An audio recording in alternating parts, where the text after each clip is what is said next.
ನಮಸ್ತೆ ಎಲ್ಲರಿಗೂ. ಈ ಒಂದು ವಿಡಿಯೋ ನಾನು ಮಾಡ್ತಾ ಇರೋದು ಸ್ವಲ್ಪ ಮಾಹಿತಿಗಾಗಿ. ಸೊ ನಿಮ್ಗೆ ಗೊತ್ತಿರ್ಬೋದು, ಧರ್ಮಸ್ಥಳ ಸಂಬಂಧಿತ ಸೌಜನ್ಯ ಪ್ರಕರಣದಲ್ಲಿ ನಾನು ಮಾತಾಡಿದ್ದಕ್ಕೆ ನನ್ನ ಮೇಲೆ ಕೆಲವೊಂದು ಕೇಸುಗಳಾಗಿದೆ. ಅದರಲ್ಲಿ ಸರ್ಪ್ರೈಸಿಂಗ್ಲಿ ನನಗೊಂದು ಕೇಸ್ ಆಗಿದ್ದು, ನಾನು ಯಾವುದೇ ವಿಷಯ ಮಾತಾಡಿ ಎಲ್ಲ ಸ್ಟಾಪ್ ಮಾಡಿರುವಾಗ ಒಂದು ಕೇಸ್ ಆಗಿದೆ ನನಗೆ. 24/12/2024. ನಾನು ಪಿಕ್ಚರಲ್ಲಿ ಇರಲಿಲ್ಲ ಆವಾಗ, ಯಾಕಂದರೆ ಆಲ್ಮೋಸ್ಟ್ ಕೇಸುಗಳೆಲ್ಲ ನಂದು ಇದಾಗಿತ್ತು, FIR ಆಗಿ ತನಿಖೆ ಎಲ್ಲ ಆಗಿತ್ತು. ಸೊ ಇದೊಂದು ಸರ್ಪ್ರೈಸಿಂಗ್ಲಿ ನನಗೆ ವಿಷಯನೇ ಗೊತ್ತಿಲ್ಲ. ನನಗೆ ಗ್ರೂಪಲ್ಲಿ ಮೆಸೇಜ್ ಮಾಡುವಾಗಲೇ ಗೊತ್ತಾಗಿದ್ದು. ಅದರಲ್ಲಿ ನನ್ನನ್ನು ಅಕ್ಯೂಸ್ಡ್ 1 ಅಂತ ಮಾಡಿದ್ದಾರೆ. ನಾನು A1 ಆರೋಪಿ.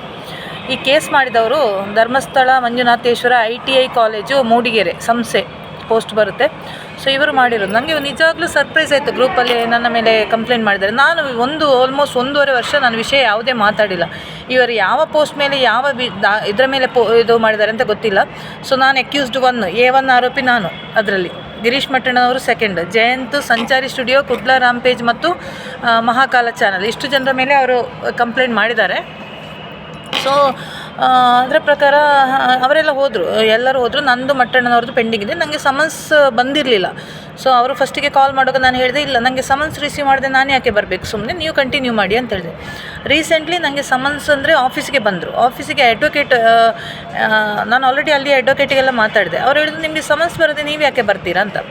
ಸೊ ನಾನು ಸಮನ್ಸ್ ಬರೋಕ್ಕೆ ವೆಯ್ಟ್ ಮಾಡ್ತಿದ್ದೆ. ನನಗೆ ರೀಸೆಂಟ್ಲಿ ಸಮನ್ಸ್ ಆಫೀಸಿಗೆ ಬಂದು ನನಗೆ ಕಾಲ್ ಮಾಡಿದರು. ನನ್ನ ಹಳೆಯ ನನ್ನ ಆಫೀಸ್ ಲೊಕೇಶನ್ ಶಿಫ್ಟ್ ಆಗಿದೆ, ಸಿಲ್ಕ್ ಬೋರ್ಡಿಂದ BTMಗೆ ಆಗಿದೆ.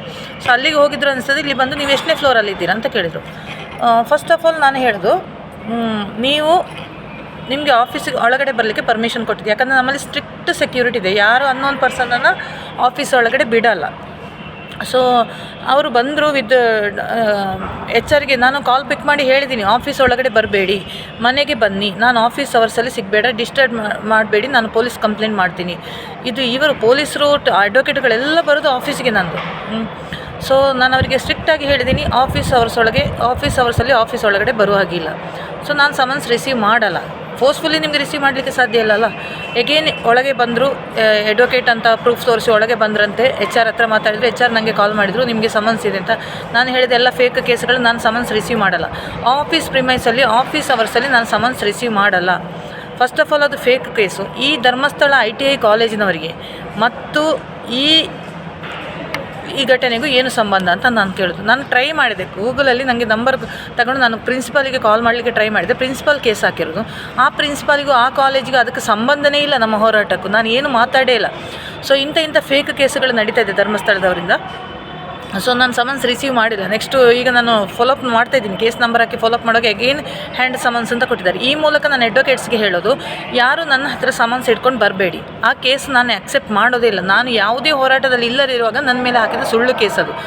ನಾನು ಸ್ಟ್ರಿಕ್ಟಾಗಿ ನನ್ನ ಮೇಲೆ ಬೆಳ್ತಂಗಡಿ ಸ್ಟೇಷನಲ್ಲಿ ಹಾಕಿದ ಕೇಸಿಗೂ ನಾನು ಆಕ್ಸೆಪ್ಟ್ ಮಾಡೇ ಇಲ್ಲ. ಯಾರೋ ಒಬ್ಬ ಫೇಕ್ ID ಯೂಸ್ ಮಾಡಿ ನನ್ನ ಅದರಲ್ಲಿ ಏನೋ ಜೈನ ಧರ್ಮದ ವಿರುದ್ಧ ಪೋಸ್ಟ್ ಮಾಡಿದ್ದಾನಂತೆ.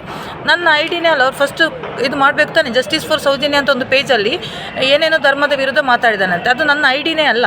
ಅದಕ್ಕೊಂದು ಸುಮ್ಮನೆ ಕೇಸ್ ಹಾಕಿದ್ದಾರೆ. ನಾನು ಅದನ್ನು ಆಕ್ಸೆಪ್ಟ್ ಮಾಡಿಲ್ಲ. ಬೆಳ್ತಂಗಡಿಯಲ್ಲಿ ನಾನು ಆಕ್ಸೆಪ್ಟ್ ಮಾಡೇ ಇಲ್ಲ. ನಂದು ID ಅಲ್ಲ ಅಂತ ಫೈಲನಲ್ಲಿ ಬಿಟ್ಟು ಬಂದೆ. ನಾನು 2 ಕೇಸದ್ದು ನಾನು ಬೆಳ್ತಂಗಡಿ ಸ್ಟೇಷನಲ್ಲಿ ಆಕ್ಸೆಪ್ಟೇ ಮಾಡಿಲ್ಲ. ಇಲ್ಲಿವರೆಗೆ ನನಗೆ ಚಾರ್ಜ್ ಶೀಟು ಆಗಿಲ್ಲ, ನನಗೆ ಸಮನ್ಸು ಬಂದಿಲ್ಲ. ಸೊ ನಮ್ದು ಅಲ್ಲದಿರೋದ ತಪ್ಪನ್ನು ನಾವು ಯಾವ ಕಾರಣಕ್ಕೆ ಆಕ್ಸೆಪ್ಟ್ ಮಾಡಲಿಕ್ಕೆ ಹೋಗಬಾರ್ದು. ನೀವು ಮಾಡ್ತಿದ್ರೆ ಮಾಡಿ, ನೀವು ಬಂದು ನನ್ನ ಎತ್ತಕೊಂಡು ಹೋಗ್ತೀರಾ ಹೋಗಿ, ಆಯಿತಾ. ಪೊಲೀಸರಿಗೆ ನಾನು ಹೇಳ್ತಾ ಇರೋದು, ಸುಮ್ಮನೆ ಸುಳ್ಳು ಕೇಸ್ಗಳು ಹಾಕ್ತಾಯಿದ್ದಾರೆ ಧರ್ಮಸ್ಥಳ ವಿಚಾರದಲ್ಲಿ. ನಾನು ಇದಕ್ಕೆ ಶಕ್ತವಾಗಿ ಪ್ರತಿಭಟಿಸ್ತೇನೆ. ನನಗೆ ಈಗ ಅದು ನೆಕ್ಸ್ಟ್ 12ನೇ ತಾರೀಕಿಗೆ ಡೇಟ್ ಇದೆ. ಇಲ್ಲಿವರೆಗೆ ಸಮನ್ಸ್ ಬಂದಿಲ್ಲ. ಯಾವ ಅಡ್ವೊಕೇಟ್ ಬಂದರೂ ನಾನು ಸಮನ್ಸ್ ರಿಸೀವ್ ಮಾಡಲ್ಲ. ನೀವೇನು ಮಾಡ್ತೀರೋ ಮಾಡಿ, ಕಾನೂನಾತ್ಮಕವಾಗಿ ನೀವೇನು ಇದು ಮಾಡ್ತೀರೋ. ನನಗೆ ಪ್ರಿನ್ಸಿಪಾಲ್ ಜೊತೆ ಮಾತಾಡಬೇಕು. ಯಾರಾದರೂ Dharmasthala ITI college, industrial college, ನನ್ನ ಗೂಗಲಲ್ಲಿರುವ ನಂಬರ್ ಕನೆಕ್ಟ್ ಆಗ್ತಿಲ್ಲ. ಯಾರಾದರೂ ದಯವಿಟ್ಟು ಆ ಪ್ರಿನ್ಸಿಪಾಲ್ ನಂಬರ್ ನನಗೆ ಕೊಡಿ, ನಾನು ಅವರಿಗೆ ಮಾತಾಡ್ತೀನಿ. ಯಾವ ವಿಷಯಕ್ಕೆ ನನ್ನ ಮೇಲೆ ಕೇಸ್ ಹಾಕಿದ್ದಾರೆ ಗೊತ್ತಿಲ್ಲ. ಫೈಲು ತಗೊಳ್ಳಿಕ್ಕೆ ನಾನು ಅಡ್ವೊಕೇಟಲ್ಲಿ ಫೋನ್ ಮಾಡಿದೆ. 4,000-5,000 ಪೇಜ್ ಇದೆ ಅಂತೆ. ನಾನು ಉಳಿದ ಎಲ್ಲ ಕಡೆಯಿಂದ ಫೈಲ್ ತಗೊಂಡಿದ್ದೀನಿ. ನನ್ನ ಮೇಲೆ ಕೇಸ್ ಹಾಕಿದ್ದು ಅದೆಲ್ಲ ವ್ಯಾಲಿಡ್ ಇದೆ, ಒಪ್ಕೋತೀನಿ. ಅದು ನಾನು ಕೋರ್ಟಲ್ಲಿ ಫೈಟ್ ಮಾಡ್ತೀನಿ. ನಾನು ಇಂಡಿವಿಜುವಲಿ ಫೈಟ್ ಮಾಡ್ತೀನಿ. ನನಗೆ ಅಡ್ವೊಕೇಟ್ ಹೆಲ್ಪೂ ಬೇಡ. ಬಟ್ ಈ ಕೇಸನ್ನು ಮಾತ್ರ ಯಾವ ಕಾರಣಕ್ಕೂ ನಾನು ಒಪ್ಕೊಳ್ಳಿಕ್ಕೆ ರೆಡಿ ಇಲ್ಲ. ನನಗೆ ದಯವಿಟ್ಟು ಮೂಡಿಗೆರೆ ಅಲ್ಲಿ ಧರ್ಮಸ್ಥಳ ITI ಕಾಲೇಜ್ನ ಯಾರಾದರೂ ಅಲ್ಲಿ ಅಕ್ಕಪಕ್ಕದವರಿದ್ದರೆ ನನಗೆ ಅಲ್ಲಿದ್ದು ಪ್ರಿನ್ಸಿಪಾಲ್ದು ನಂಬರ್ ಕೊಡಿ, ಪರ್ಸ್ನಲ್ ಮೊಬೈಲ್ ನಂಬರ್ ಕೊಡಿ. ಸೊ ನಾನು ತುಂಬ ಟ್ರೈ ಮಾಡಿದೆ, ಕಲೆಕ್ಟ್ ಮಾಡಲಿಕ್ಕೆ ಆಗ್ತಾಯಿಲ್ಲ. ಸೊ ಇದರ ಬಗ್ಗೆ ಇನ್ನು ಕೋರ್ಟ್ ಕೇಸ್ ಅಂತ ಅಲೆದಾಡೋದಕ್ಕಿಂತ ಅವರಲ್ಲಿ ಡೈರೆಕ್ಟ್ ಕೇಳೋದು ಒಳ್ಳೆಯದು ನನ್ನ ಪ್ರಕಾರ. ಅದು ಪರ್ಸ್ನಲ್ ಕೇಸ್ ಹಾಕಿದ್ದಾರೆ, PCR ಹಾಕಿದ್ದಾರೆ. ಅದಕ್ಕೂ FIR ಆಗಿಲ್ಲ, PCR ಒಂದೊಂದು ಹಾಕಿದ್ದಾರೆ. ನನ್ನನ್ನು ಬೇರೆ ಅಕ್ಯೂಸ್ಡ್ 1 ಮಾಡಿದ್ದಾರೆ. ಓಕೆ.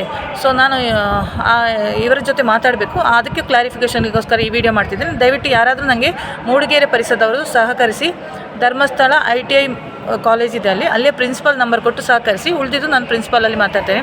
ಅಲ್ಲಿದ್ದು ಅಡ್ವೊಕೇಟದು ನನಗೆ ಕಾಲ್ ಬಂದಿತ್ತು ಅವತ್ತು, ಆ ನಂಬರ್ ನನಗೆ ಸಿಗ್ತಾ ಇಲ್ಲ. ಅಡ್ವೊಕೇಟಿಗೂ ನಾನು ಮಾತಾಡ್ತೀನಿ. ಯಾವ ಕಾರಣಕ್ಕೂ ನನ್ನ ಆಫೀಸ್ ಪ್ರಿಮೈಸ್ಗೆ ಕಾಲ್ ಇಟ್ಟರೆ ಜಾಗ್ರತೆ ಅಂತ ನಾನು ಹೇಳಿದ್ದೀನಿ ಅಡ್ವೊಕೇಟ್ಗೆ. ಈ ಮೂಲಕ ವಾರ್ನಿಂಗ್ ಕೊಡ್ತಾ ಇದ್ದೀನಿ.